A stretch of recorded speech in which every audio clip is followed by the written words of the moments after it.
নিশ্চয় যারা পৃথিবীর জমিনে আমাকে রব বলে স্বীকার করবে, শুধু রব বলে স্বীকার করেই কিন্তু নয়, সুম্মাস্তাকামু, আমার প্রতি অবিচল থাকবে, অটল থাকবে, তাতানাজ্জালু আলাইহিমুল মালাইকা, আমি আল্লাহ রব্বে কারীম আসমান থেকে ফেরেশতা নাজিল করে জানায় দেব, কি না জানায় দেব, আল্লাহ তাখাফু ওয়ালা তাহজানু ওয়া আবশিরু বিল জান্নাতিল্লাতী কুনতুম তুআদুন। আল্লাহ জানায় দেন, ও নবী আপনি আপনার উম্মতদেরকে জানায় দেন, যারা ঈমানের উপর অবিচল থাকবে, যারা ঈমানের উপর অটল থাকবে, আমি আল্লাহ রব্বে কারীম ঘোষণা করে দিলাম তোমাদের কোনো চিন্তা নাই, ভয়ের কোনো কারণ নাই। আসমান থেকে ফেরেশতা আল্লাহ নাজিল করে ওই ব্যক্তিকে জানায় দেন তোমার কোনো ভয় নাই, চিন্তা নাই, আমি রব্বে কারীম তোমাকে জান্নাতের ব্যবস্থা করে দিয়ে দেব। জোরে বলেন সুবহানাল্লাহ। কিন্তু টিকে থাকতে হবে কার উপরে? ঈমানের উপরে টিকে থাকতে হবে, অবিচল থাকতে হবে ঈমানের উপরে। কিন্তু আমাদের যে ঈমান, মারহাবা,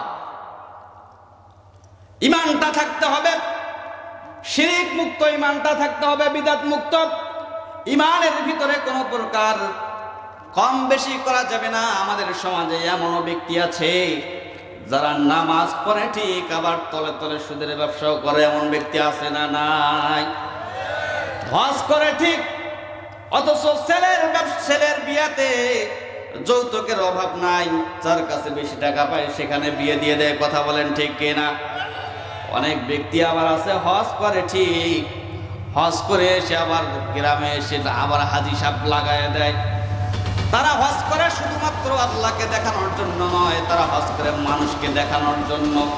প্রাণের ভাইয়েরা আমার, এরকম আবার অনেক ব্যক্তি রয়েছে যারা নামাজ পড়ে ঠিক, কিন্তু নামাজের মধ্যে আবার ব্যবসা চিন্তা ভাবনাও করে। কথা বলেন ঠিক কিনা? এমন ব্যক্তি আছে কিনা? এমন নামাজ পড়ার কোনো দরকার নাই। তাই তো কেউ বলেন, ও তুমি নামাজ পড়িয়া করবা কি, রোজা রাখিয়া করবা কি, কলবেতে ঢুকেছে তোমার মনের শয়তানি। কথা বলেন ঠিক কিনা? এক ব্যক্তি প্রতিদিন ঈশার নামাজ পড়তো। কিসের নামাজ পড়তো? তো ঈশার নামাজ পড়ার সময় ইমাম সাহেবকে গিয়ে বলছে, ভাই আজকে আপনি 3 রাকাত নামাজ পড়াইছেন ঈশার সময়। কয় তুমি কেমনে বুঝলে আমি 3 রাকাত নামাজ পড়াইলাম? কয় আমার দোকান আছে 4টে। কয়টা দোকান আছে? আমার 4টে। আপনি প্রতিদিন যখন ঈশার নামাজ আদায় করেন, তা আমি 4 রাকাতে 4টে দোকানে হিসাব করি। আজকে তো দেখি একটা দোকানে হিসাব কমপ্লিটই হয়নি, তাতে আপনার নামাজ শেষ। কেমন মুসলমান? ও বলছে, হুজুর আপনি আজকে 3 রাকাত নামাজ পড়াইলেন কেন? আমার তো হিসাবে পড়েনি আজকে। প্রতিদিন আপনার 4 রাকাতে আমি 4টে দোকানে হিসাব করি, কিন্তু আজকে তো হিসাব বললো না। এর মতো হতভাগা কেউ আছে? আল্লাহ বলেন ফাওয়াইলুল লিল মুসাল্লিন, সূরা মাউনের আয়াত, এটা আমরা অনেকেই জানি। ফাওয়াইলুল লিল মুসাল্লিন, অভিশাপ, পরিতাপ ওই ব্যক্তিদের জন্য, আল্লাযীনা হুম আন সালাতিহিম সাহুন, যারা লোক দেখানোর নামাজ পড়ে এবং মনোযোগ রাখেন নামাজের ভিতরে। এরকম নামাজের দরকার আছে? এই নামাজগুলো আসমান থেকে আল্লাহ নিক্ষেপ করে দেয়, নাউজুবিল্লাহ। এই জন্যই বলেন, ও তুমি নামাজ পড়িয়া করবা কি, রোজা রাখিয়া করবা কি, কলবেতে ঢুকেছে গো তোমার মনের শয়তানি, হজ করিয়া তুমি হয়েছ হাজি, মনটা যে তোমার দারুণ পাজি, সাধারা ধান এক মনে বেছি। কথা বলেন ঠিক কিনা? অনেক হাজি আছে ধান মাপে দিলে তলে তলে দিয়ে দেয়, আছে না? এমন যাক, আমি আপনাদের এলাকার হাজির কথা বলছি না, আমাদের দিকের কথা বলছি। এমন হাজি আমাদের আছে, অনেক হাজি আবার আছে পবিত্র কাবাতে গিয়ে তারা আবার লাইভ দেয়। প্রিয় বাংলাদেশের ভাইয়েরা, ভাই বোনেরা আমার, দোয়া করেন, আমরা এখন হজে আছি, হজ করব। হজ করার পরে বাকি সিনেমার শুটিং দিয়ে আবার বাংলাদেশে করবো, এমন পার্সন আমাদের সমাজে আছে কি নাই বলেন? মাহিয়া মাহি চিত্রনায়িকা লাইভ দিয়েছিল যে আমরা এখন হজে আছি, উমরাতে আসছি, আপনারা দোয়া করবেন। আবার দেশে গিয়ে কি করব? বাকি সিনেমার শুটিং করবো, তো এই আমার হাজির দরকার আছে? একটা বাথরুমের ভিতরে যদি টাকা পড়ে যায়, মানুষ কি ওই টাকাটা নিতে চাবে? দুর্গন্ধযুক্ত একটা বাথরুম, মানুষ ভুল করে ওর আশপাশ দিয়েও জানে, ওর মাঝখানে যদি একটা টাকা পড়ে, কেউ নিতে চাবে? সে ধরনের হাজি তুমি এমন জায়গায় চলে গিয়েছো, আল্লাহকে পাওয়ার জন্য চলে গিয়েছো, কিন্তু দুনিয়ার শয়তানি নিয়ে তুমি ঠিকই চলে গিয়েছো। কথা বলেন ঠিক কিনা? গায়ে জুব্বা, মাথায় টুপি, ক্ষতি করো লোকের চুপি চুপি, মনটা যে তোমার দারুণ শয়তানি। ঠিক কিনা? ও তুমি টুপি পরিয়া করবা কি, জুব্বা পরিহা করবা কি, গোপনে তেহে ছেলের বিয়াতে যৌতুক লইছনি। কথা বলেন ঠিক কিনা? অনেক হাজি আছে, অনেক নামাজি আছে, কপালে দাগ করে গিয়েছে। যুবক ভাইরা, তোমাদের শোনা দরকার, বাবা মা যাই বলুক না কেন যে 7 লাখ ছাড়া বিয়ে হবে না, তোমাকে অ্যালার্ট থাকতে হবে, সতর্ক থাকতে হবে, বিশ্বাস রাখতে হবে কার প্রতি? বলেন, ওয়ারযুকহু মিন হাইথু লা ইয়াহতাসিব। রিজিকের মালিক কে? আমি আল্লাহ, একমাত্র রিজিকের মালিক। যে আমার প্রতি ভরসা রাখবে, ওয়া ইয়াতাওয়াক্কাল আলাল্লাহি ফাহুয়া হাসবু, যে আমার প্রতি বিশ্বাস রাখবে, আমি আল্লাহ তার জন্য যথেষ্ট হয়ে যাবো। জোরে বলেন সুবহানাল্লাহ। ও ভাই, যুবক ভাই, তোমাকে সতর্ক থাকতে হবে যে আমার বাবা যতই বলুক না কেন 11 লাখ ছাড়া বিবাহ হবে না, আমি সেখানে বিনা ডিমান্ডে বিবাহ করব, এমন নিয়ত আমাদের আছে তো? যে যুবক ভাইরা বিবাহ করেন, তাদের নিয়ত আছে তো? ইনশাআল্লাহ আল্লাহ তুমি কবুল কর, সকলে বলেন আল্লাহুম্মা আমিন। যখন পৃথিবীর জমিনে আল্লাহর কোরআনুল কারীমের এই আয়াতটি, আল্লাহর কোরআনুল কারীমের এই বিধানগুলো বাস্তবায়িত হবে, ঠিক সে সময় মানুষ যৌতুক নেওয়ার কোনো সুযোগ পাবে না। কথা বলেন ঠিক কিনা? পৃথিবীর জমিনে আল্লাহর কোরআনুল কারীম যেদিন বাস্তবায়িত হবে, পৃথিবীর সমাজ থেকে সেদিন সুদ মুক্ত হবে, ঘুষ মুক্ত হবে, সেদিন মাদক মুক্ত এলাকা হবে। কথা বলেন ঠিক কিনা? প্রশাসনের ভাইরা তারা সর্বদাই অ্যালার্ট থাকে, কোথায় মাদক, তারা মাদক বিরোধী অভিযান চালায়, মাদক বিরোধী অভিযান চালায়। তারা সমাজ থেকে তারা মাদককে নির্মূল করার জন্য তারা অভিযান চালায়। আল্লাহ তাদের এই অভিযান যেন বাংলাদেশের 1 ইঞ্চি জায়গাও বাকি না রাখে, আল্লাহ তাদের যেন হায়াতে বরকত দান করে। সকলেই বলি আল্লাহুম্মা আমিন। প্রাণের ভাইয়েরা আমার, মনে রাখতে হবে রিজিকের মালিক একমাত্র আল্লাহ। সামনে আগে যাই। প্রাণের ভাইয়েরা আমার, হয়েছ তুমি চেয়ারম্যান মেম্বার, মসজিদ মাদ্রাসার নতুন কেশিয়ার, জনগণের ক্ষতি কইরা বারে বার। কথা বলেন ঠিক কিনা? ও তুমি চেয়ারম্যান হয়া করবা কি, মেম্বার হয়া করবা কি, গোপনে তেহে টিসিবির টাকা লইছনি। কথা বলেন ঠিক কিনা?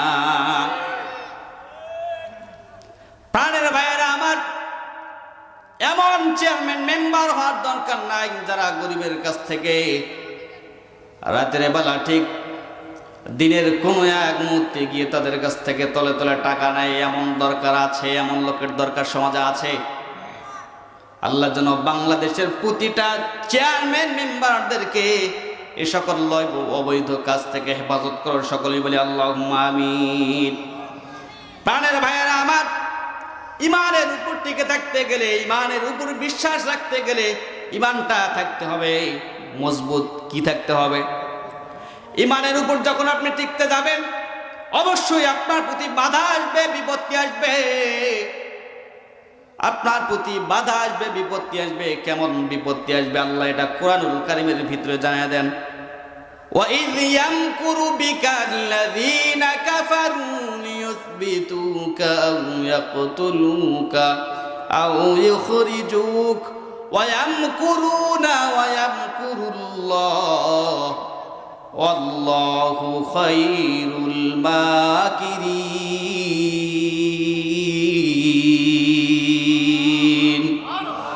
প্রাণের ভাইয়েরা আমার, আল্লাহ সুবহানাহু ওয়া তাআলা আল্লাহ নবীকে ডাক দিয়ে বলেন, নবী আপনি শুনে রাখেন, কোরআনুল কারীমের কথাগুলো যখন আপনি বলতে যাবেন তখন আপনার প্রতি কেমন বাধা বিপত্তি আসবে। আল্লাহর নবী ডাক দিয়ে বলেন, ওগো রব্বে কারীম, আমাকে জানায়া দেন। আল্লাহ সুবহানাহু ওয়া তাআলা তখন আল্লাহর নবীকে ডাক দিয়ে বলেন, ও নবী, আপনার চিন্তার কোনো কারণ নাই, ভয়ের কোনো কারণ নাই। আপনি যখন কোরআনের কথাগুলো বলতে যাবেন, তারা আপনাকে বেঁধে রাখার চেষ্টা করবে, তারা আপনাকে কোনো আবদ্ধ করে বাঁধে রাখবে, তারা কোনো আবদ্ধ করে আপনাকে আটকে রাখবে, অথবা তারা আপনাকে হত্যা করার চেষ্টা করবে। কি করার চেষ্টা করবে? হত্যা করার চেষ্টা করবে। ও নবী, তারা এটাতেও ক্ষান্ত নয়। আও ইখরিজুক, তারা আপনাকে দেশ থেকে বাহির করে দেওয়ার চেষ্টা করবে। ওয়ায়ামকুরুনা ওয়ায়ামকুরুল্লাহ। ও নবী, চিন্তার কোনো কারণ নেই, তারা যে কৌশলগুলো করবে মনে রাখেন, ওয়াল্লাহু খায়রুল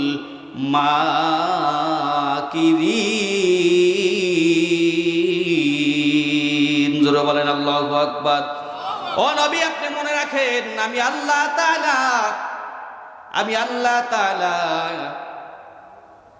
তাদের থেকেও অধিক শক্তিময়, অধিক ক্ষমতাময় এবং অধিক কৌশল আমি আল্লাহ জানি। জোরে বলেন সুবহানাল্লাহ। তারা যতই চাক আপনাকে বন্দী করবে, অথবা আপনাকে হত্যা করবে, অথবা আপনাকে দেশ ত্যাগ করাবে। আল্লাহর নবী সাল্লাল্লাহু আলাইহি ওয়াসাল্লাম জন্মভূমিতে থাকতে পারে নাই শুধুমাত্র কিসের কারণে? কোরআনের কথাগুলো বলার কারণে। আল্লাহর নবীকে সবাই আল আমিন বলে রাখতো, যার শাব্দিক অর্থ বিশ্বাসী। কিন্তু আল্লাহর নবী যখন দ্বীনের কথাগুলো বলছিলেন, ঠিক সেই সময় কি করছিলেন? ঠিক সে সময় মানুষটা আল আমিন বলা ব্যক্তিটাকেই কি বলতো? পাগল বলতো।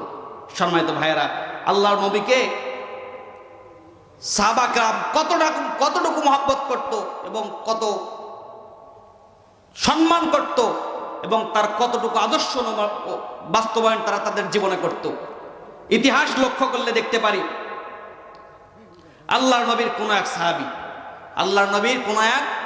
সাহাবী আগামীকাল তার বিবাহ। কি আগামীকাল তার বিবাহ?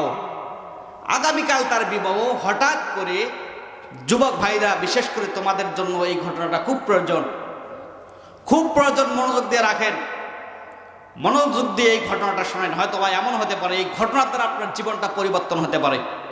সম্মানিত উপস্থিতি, তো আগামীকাল তার সেই সাহাবীর বিবাহ। আল্লাহর নবী সেই সাহাবীকে যুদ্ধের কথা বলে নাই। যেদিন তার বিবাহ, আবার সেই দিন তার আল্লাহর নবীর সঙ্গে কাফেরদের যুদ্ধ। আল্লাহর নবী সেই সাহাবীকে বলে নাই। তো এই সাহাবী কোনো না কোনোভাবে যুদ্ধের কথা শোনার পরে সাহাবী রাসূলের দরবারে গিয়ে বলে, ইয়া রাসূলুল্লাহ সাল্লাল্লাহু আলাইহি ওয়াসাল্লাম, আমি আমার জীবনে কোনোদিন আপনার কথা ফেলে দেই নাই। ও নবী, আমি কোনোদিন আপনার কথাগুলো ফেলে দেই নাই, আমি সর্বদাই আপনার কথাগুলো শুনেছি গো রাসূলুল্লাহ। ও নবী, আপনি কেন আমাকে যুদ্ধের জন্য ডাকেন নাই? আল্লাহর নবী ডাক দিয়ে বললেন, শোনো, আমি যদি তোমাকে যুদ্ধের জন্য ডাকি, যুদ্ধের ময়দানে যদি শহীদ হয়ে যাও, আগামীকাল তোমার বিবাহ, তোমার বাবা মা আমাকে কি বলবে? আমি তার কাছে কি জবাব দেব? সেই সাহাবী রাসূলের দরবারে রাসূলের সামনে বললেন, ওয়াল্লাহি তাল্লাহি, আল্লাহর কসম, ইয়া রাসূলুল্লাহ সাল্লাল্লাহু আলাইহি ওয়াসাল্লাম, ও নবী, চিন্তার কোনো কারণ নাই। আমার বাবাকে, আল্লাহর শপথ করে বলছি, আমার বাবাকে কোনো জবাব দিতে হবে না, মাকে কোনো জবাব দিতে হবে না। আপনি দোয়া করে দেন আমি যেন যুদ্ধের ময়দানে শহীদ হয়ে যাই। জোরে বলেন সুবহানাল্লাহ। আমার এখানে বিবাহের প্রয়োজন নাই। আমি দুনিয়া থেকে যখন চলে যাব আখিরাতে যখন আমার বিচার হয়ে যাবে, বিচার হওয়ার পরে আমি সরাসরি জান্নাতের মধ্যে বিবাহ করব, ঠিক সেই সময় আপনি আমার বিবাহটা পড়াই দিবেন। জোরে বলেন সুবহানাল্লাহ। কত দিক্ত মাখা ঈমান তাদের। প্রাণের ভাইরা, আমার যুবক ভাইরা, বিশেষ করে খেয়াল করো, আল্লাহর নবী সাল্লাল্লাহু আলাইহি ওয়াসাল্লাম তার মাথায় হাতটা বুনে দিয়ে বললেন, ও সাহাবী, যাও যাও, আমি তোমার জন্য দোয়া করে দিলাম, তুমি যেন যুদ্ধের ময়দানে শহীদ হয়ে যাও। যুদ্ধ চলতে লাগলো। সেই সাহাবী তার বিবাহকে বাদ দিয়ে, তার বিবাহ পরিত্যাগ করে যুদ্ধের ময়দানে চলে গেল। যুদ্ধের ময়দানে যাওয়ার পরে যুদ্ধ করতে করতে প্রায় যুদ্ধের মধ্যে শহীদ অবস্থা। শেষ পর্যায়ে আল্লাহর ওই সাহাবী, আল্লাহর নবীর ওই প্রিয় সাহাবী শহীদ হয়ে গেল। যুদ্ধ শেষ, যখন মুসলিমরা বিজয় লাভ করলো, ঠিক সাহাবীকে কখনো খুঁজে পাচ্ছে না। আল্লাহর নবীর সামনে ওই সাহাবী নাই। আল্লাহর নবী সাহাবা কেরামকে বলল, ইয়া আখি, হে ভাই, হে সাহাবা কেরাম, আমার ওই সাহাবীকে খুঁজে পাচ্ছি না, কোথায়? একজন ব্যক্তি দূর থেকে ডাক দিয়ে বলে, ইয়া রাসূলুল্লাহ সাল্লাল্লাহু আলাইহি ওয়াসাল্লাম, আমি তাকে যুদ্ধের ময়দানে শহীদ হতে দেখেছি। আল্লাহর নবী কোনো কথা না বাড়িয়ে সঙ্গে সঙ্গে বললেন, চলো চলো চলো, ওই সাহাবীকে আগে আমরা কবর দিয়ে দিই, দাফন করি, দেখি কি অবস্থা। আল্লাহর নবী সাল্লাল্লাহু আলাইহি ওয়াসাল্লাম দেরি না করে সঙ্গে সঙ্গে চলে গেলেন। কেউ ওই রাসূলের সাহাবীর ওই দিকে, তার দিকে তাকিয়ে আল্লাহর নবী সাল্লাল্লাহু আলাইহি ওয়াসাল্লাম চোখের পানিটুকু ঝরিয়ে বললেন, চলো এই ব্যক্তিটাকে, আমার এই প্রিয় সাহাবীকে আমরা দাফন করার ব্যবস্থা করি। দাফনের ব্যবস্থা হয়ে গেল। আল্লাহর নবী সাল্লাল্লাহু আলাইহি ওয়াসাল্লাম যখন তাকে কবর দিবেন, কবর দেওয়ার পূর্বে মুহূর্তে আল্লাহর নবী সাল্লাল্লাহু আলাইহি ওয়াসাল্লাম ওই সাহাবীর দিকে দেখে প্রথমবার দেখে কান্না করলেন। এমন কান্না করলেন, আল্লাহর নবী সাল্লাল্লাহু আলাইহি ওয়াসাল্লামের দেহ মুবারক পর্যন্ত ভিজে গেল, বুক মুবারক পর্যন্ত ভিজে গেল। অতঃপর আল্লাহর নবী সাল্লাল্লাহু আলাইহি ওয়াসাল্লাম ওই সাহাবার দিকে তাকিয়ে মুখটা ফিরিয়ে নিলে, একটু হাসলেন। আবার তৃতীয়বার ওই সাহাবীর দিকে তাকিয়ে আল্লাহর নবী ডাক দিয়ে বললেন, সাহাবায়ে কেরাম, আল্লাহর নবী হাসতে হাসতে চোখটা ফিরিয়ে নিয়ে বললেন, মুখটা ফিরিয়ে নিয়ে বললেন, ও সাহাবায়ে কেরাম, আমার এই প্রিয় সাহাবীকে আর দাফন করতে দেরি নয়, চলেন চলেন চলো। আল্লাহর নবী ডাক দিয়ে বললেন, চলো আমরা যত তাড়াতাড়ি পাইকে দাফন করে দিই। জোরে বলেন সুবহানাল্লাহ।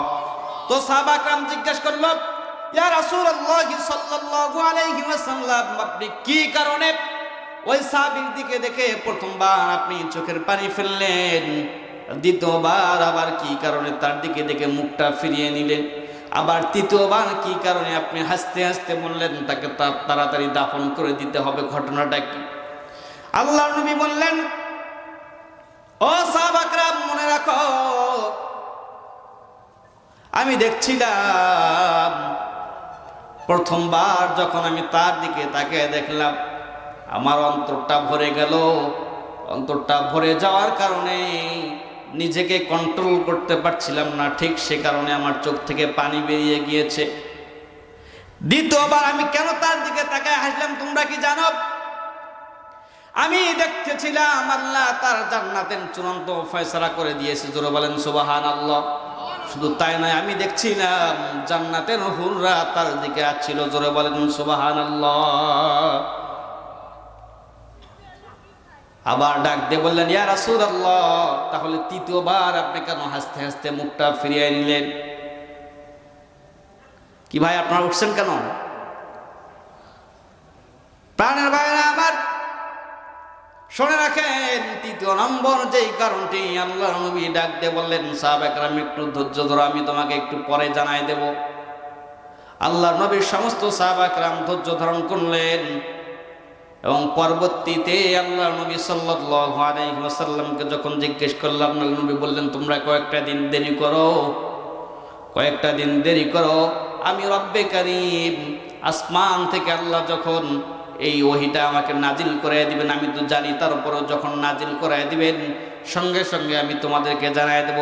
প্রাণের ভাইরা আমাদের কয়েকদিন দেরি নয়, মাত্র কয়েকটা মিনিট আপনারা দেরি করেন, আমি কিছুক্ষণ পরেই আপনাদেরকে এই তৃতীয় নম্বর কেন আল্লাহ নবী তৃতীয়বার মুখটা ফিরিয়ে নিলেন, আবার কেন হাসতে হাসতে বললেন তাড়াতাড়ি দাফন করে দিতে হবে, এটা আমি ভেঙে দেব।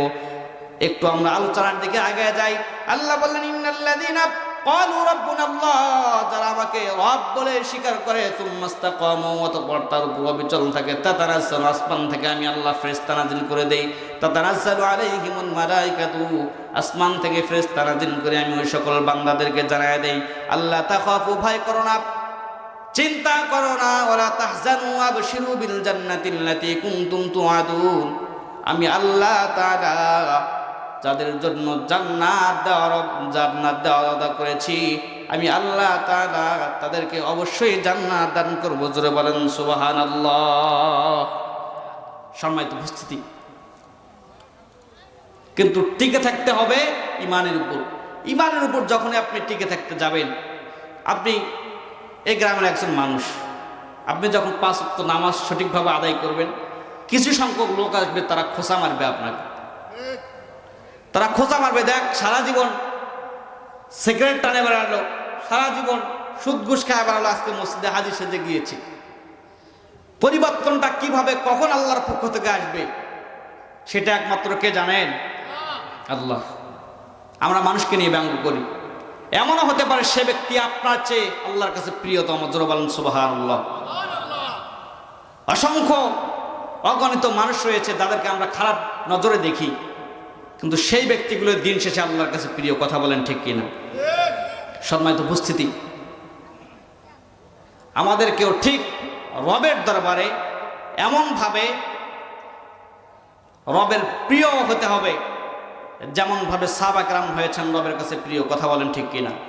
আমরা সর্বদাই ইহদিনাস সিরাতাল মুস্তাকিমের পথটা অবলম্বন করার সুযোগ যেন আল্লাহ আমাদেরকে দান করে, সকলে বলি আল্লাহুম্মা আমিন। সম্মানিত উপস্থিতি, তো ইমানটা থাকতে হবে কি? শিরিক মুক্ত, বিদআত মুক্ত। কথা বলেন ঠিক কিনা? তো অনেক ব্যক্তি আবার রয়েছে নামাজও পড়ে, সবে করে, আবার পীর দেখলে পীরের দর্গি টান মারে, নাকি কন? আবার সেজদায় পড়ে যায়। কথা বলেন। অথচ আল্লাহর নবী বলছেন, লা তাত্তাখিযুল কুবুরা মাসাজিদ। কবরকে কি বানায় না? সেজদার জায়গা। অনেক ব্যক্তি আবার আছে পীরের দরবারে গিয়ে টান মারে, আবার বলে, বাবারে বাবা দে একটা সন্তান দে। সন্তান দেওয়ার মালিক কে ভাই বলেন তো? বিশ্বাস করেন ভাই, সন্তান দেওয়ার একমাত্র মালিক হচ্ছেন, তিনি হচ্ছেন রব্বুল আলামিন। পীরের ক্ষমতা আছে সন্তান দেয়? আমার মতে ভাই বিশ্বাস করেন, পীরের দরবারে যে ফকির গুলো ভিক্ষা করে, বাবার যদি সন্তান দেওয়ার ক্ষমতা থাকতো, তাহলে পীরের দরবারে যেগুলো ভিক্ষা করে, আমার মতে এরা মুকেশ আম্বানির চেয়েও বড় লোক হওয়ার কথা ছিল, কিন্তু যা দেখেন এদের ঘরে কিছুই নাই। কথা বলেন ঠিক কিনা? ওরা তো সারাদিন পীরের কাছেই পড়ে থাকে, পীরের কাছে যায় ভিক্ষা চায়, ওখানে মাজারে থেকেই ভিক্ষা চায় মানুষের কাছে। মানুষের কাছে ভিক্ষা চাওয়ার কি দরকার? পীরের কাছে ভিক্ষা চা, মুকেশ আম্বানির চেয়েও বড় লোক হয়ে যায়। কিন্তু তারা কি তা করে? চায় কার কাছে? জনগণের কাছে, নাকি বলেন? আবার টান মারে, কিরামান কাতিবিন রোজ হাশরের দিন, কিরামান কাতিবিন রোজ হাশরের দিন, আল্লাহর কাছে যদি করে অভিযোগ, আমি বলবো বলবো দুনিয়ায় ছিলাম খাজা বাবার লোক। জোরে বলেন নাউজুবিল্লাহ। সেদিন কি এই পরিচয় দেওয়ার সময় আছে? মানুষ বলতে থাকবে, ইয়া নাফসি ইয়া নাফসি, জীবনটা আমারটা আগে বাঁচুক, আমার নফসের কি হবে? প্রতিবাদ স্বরূপ আমরা বলতে পারি, কিরামান কাতিবিন পাইবে যে দিন, কিরামান কাতিবিন পাইবে যে দিন, তোরা যারা ছিলি খাজা বাবার লোক, তোদের জুতা মাইরা কইব জাহান্নামে ঢোক। কথা বলেন ঠিক কিনা? খালি চোখটা বন্ধ হয়ে যায়, তারপরে দেখা যাবে কোন বাবা তোমার পীর। পীর মানবেন ঠিক আছে, যে পীর আপনাকে শিক্ষা দেয় যে 5 ওয়াক্ত নামাজ তোমাকে আদায় করতে হবে, যে পীর তোমাকে শিক্ষা দেয় অন্যায় কাজ করা যাবে না, যে পীর আপনাকে শিক্ষা দেয় একমাত্র সিজদা করতে হবে, কাকে বলেন? আল্লাহ বলছেন, ওয়াকাদা রাব্বুকা, তোমার রবের চূড়ান্ত ফয়সালা। কার চূড়ান্ত ফয়সালা? আমরা দুনিয়াতে কোনো একটা বিষয় নিয়ে যদি মিটিং বসে সামাজিকভাবে, যখন সামাজিকভাবে এটা হয় না, তখন আমরা থানায় কেস করি। তারপরেও যখন জেলার আইন আমরা মানি না, তখন হাইকোর্টে আমরা আপিল করি। সেখান থেকে সলভ যেটা করে দেয় সেটা আমরা মানি নাকি? তাহলে এখানে সিদ্ধান্তর পরিবর্তন ঘটলো কিনা বলেন? ইউনিয়ন পরিষদের সালিশ আপনি মানেননি, জেলার যেটা সিদ্ধান্ত সেটা আপনি মানেননি, আপনি মেনেছেন সুপ্রিম কোর্টেরটা, হাইকোর্টেরটা, নাকি বলেন? তাহলে দুইটা ধাপ আপনি পার করে